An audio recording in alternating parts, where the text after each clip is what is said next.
Hey everyone, so in this video, I'm going to be going over the 5 best keyboard remotes for any Android TV box. So we'll be going from the cheapest remote to the most expensive, and we're going to be talking about the difference in them and whether they're worth the different prices. So we have the Q40, which is the most expensive. We then have the W1 keyboard remote, which is pretty expensive. We have the H20, and then we have a normal backlit keyboard remote that I'm sure all of you are familiar with. And then we have this other little small keyboard remote. All of these remotes are going to be given away to one lucky subscriber. So make sure you click subscribe below, comment down below on any future videos that you want to see, and give this video a thumbs up in order to help the channel out. And we're just going to go ahead and get right into it.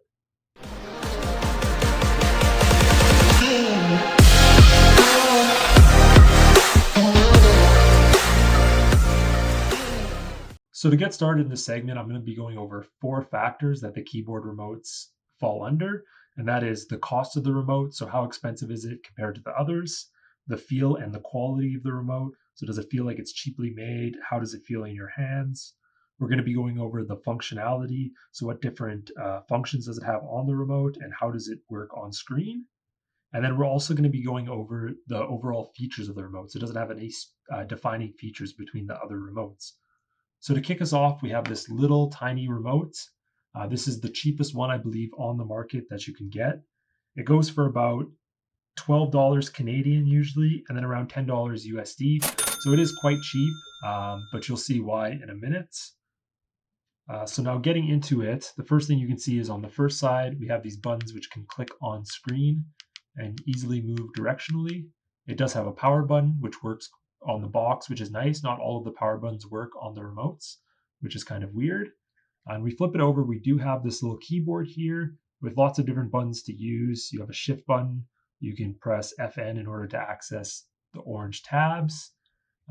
In terms of feel and quality, I will say that it feels quite small in my hands, and I don't feel like I can actually use it properly or click the keys properly. And I only have medium-sized hands, so it really is quite small.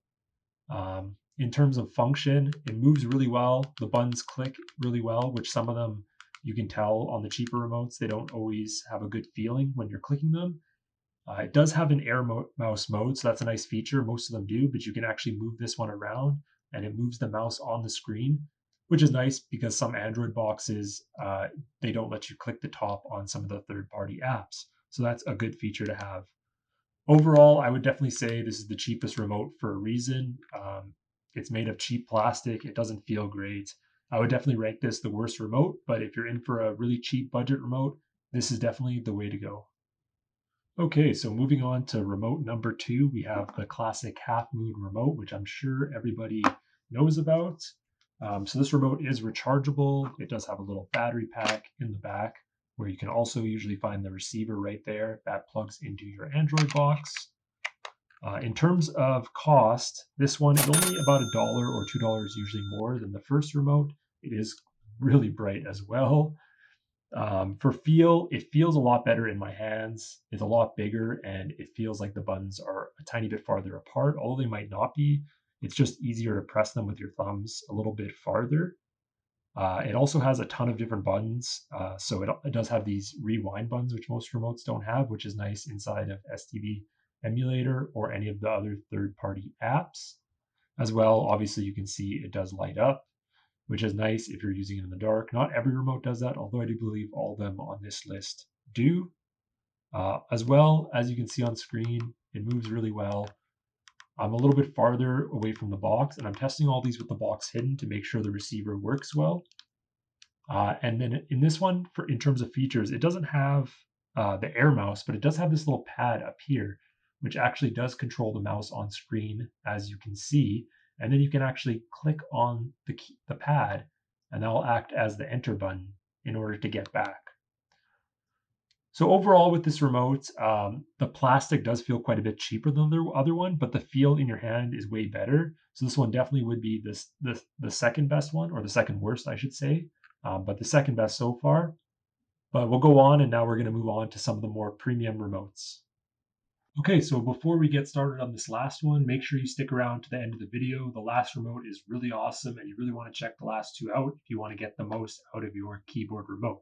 So this third remote we have here is the H20. And the packaging is quite nice on it. And that's actually how you know whether you have a good keyboard remote or not, is usually through the packaging on it. So like the others, we have two sides to them. This one has a really nice sleek keyboard and it fits really nicely in my hand as well. It does turn on and off from the top there. In terms of cost, it's about $20 Canadian or around 17 US. I think I saw them for on Amazon. The back side of this, as soon as you flip it over, it turns into a mouse trackpad only when you flip it over, which is really, really cool. And then that moves the keyboard on screen and it has you can either hold to click back or click enter. As you can see the two different mouse movements that it would do, or you can zoom in or out, which is really, really awesome. In terms of feel, it feels really good. It has this little LCD screen at the top here, which is a really nice little added feature. The buttons feel really clean. It has a really nice hold to it as well. The quality of the plastic is a lot higher than the first two, so it doesn't feel cheap, I would say. And I'm going to guess the battery on this life on this one is really long as well. So I definitely rank this the third best one on this list. It really is quite a good remote, and I would definitely look into this if you want a mid-priced keyboard remote for yourself. Okay, so this next remote is the W1 keyboard remote. Now, I would say this is probably the BMW of keyboard remotes, where the next one would be considered like the Lamborghini of keyboard remotes. So this is a pretty good remote overall. In terms of cost, it runs around $25 Canadian or around 20 USD. So it's quite expensive for a keyboard remote for an Android box, as far as that's considered.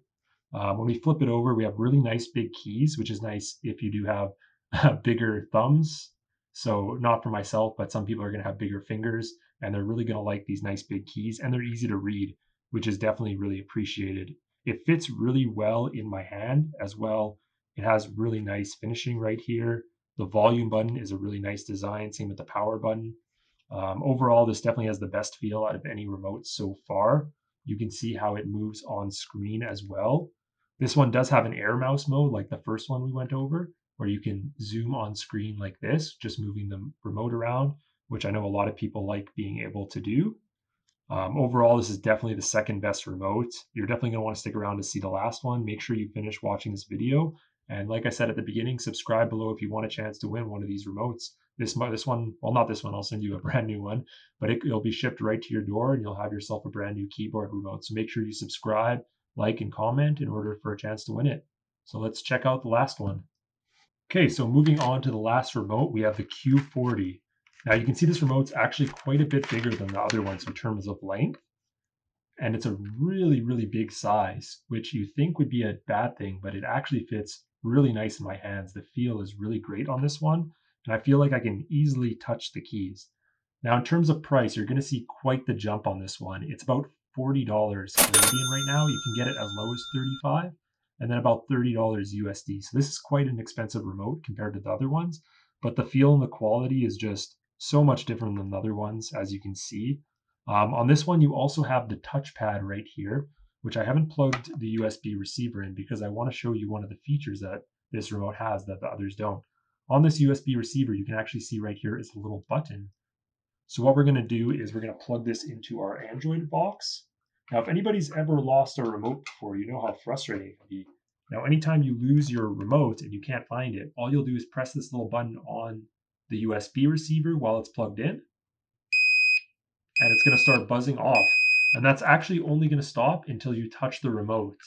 So it's a bit of an anti-loss feature. So it's really, really amazing. So really cool feature that they came up with. It lights up on touch when it starts to get dark out. As well, this one has the touchpad, but it doesn't just have the touchpad. It also has the mouse mode in order to move the mouse on the screen, which you can see it right there. As well, the buttons just feel like they're really high quality. So when I'm moving around, I don't feel any resistance. It just moves around really cleanly. Yeah, overall, this is the best remote. This is definitely the one you want to win. So if you subscribe down below, you have a really good chance of winning it.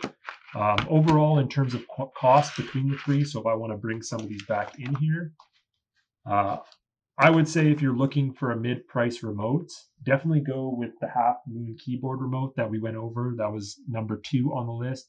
So it's the 4th best remote.